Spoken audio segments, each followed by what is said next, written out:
निष्पक्ष परिसीमन पर संयुक्त कार्रवाई समिति जेएसी की पहली बैठक के लिए चेन्नई में 22 मार्च को प्रभावशाली जुटान हुआ।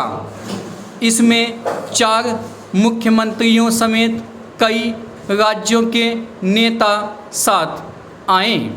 इस बैठक ने एक स्पष्ट संदेश भेजा, सिर्फ और सिर्फ वर्तमान जनसंख्या आंकड़ों पर आधारित कोई भी परिसीमन कवायद अस्वीकार्य है।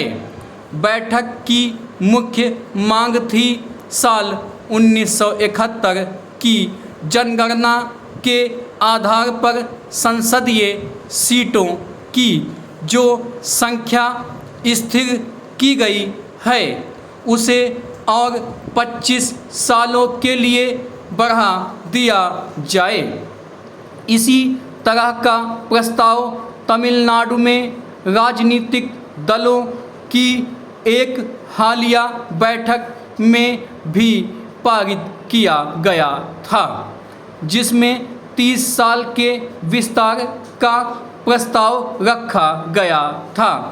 सीटों की संख्या स्थिर रखने की संकल्पना नई नहीं है।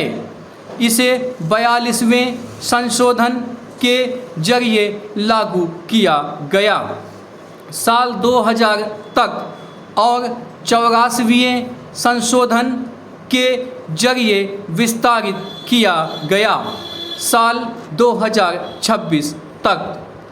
जेएसी ने उचित रूप से जोर दिया कि जिन राज्यों ने परिवार नियोजन सफलतापूर्वक लागू किया उन्हें संसदीय प्रतिनिधित्व घटाकर सजा नहीं दी जानी चाहिए।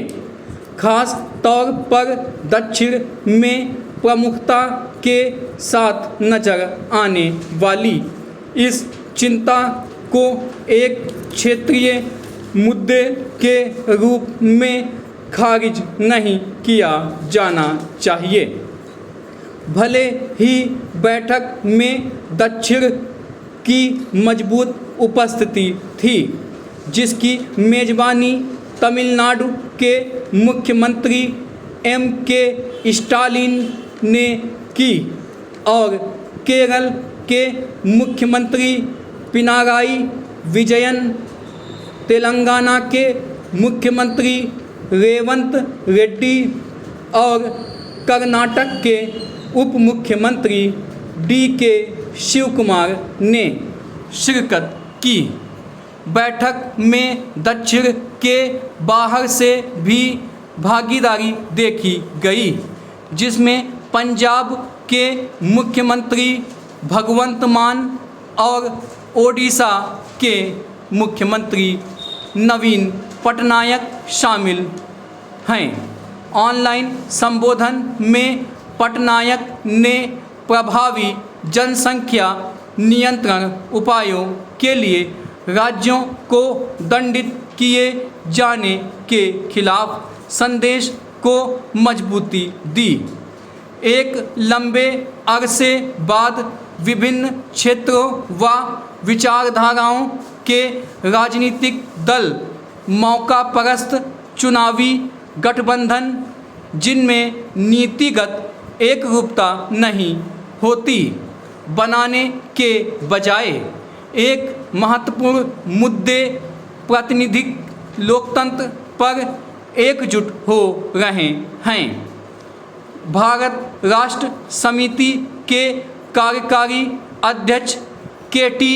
रामा राव ने परिसीमन प्रक्रिया में एक मानदंड के बतौर किसी राज्य के राजकोषीय योगदान पर विचार करने का प्रस्ताव रखा।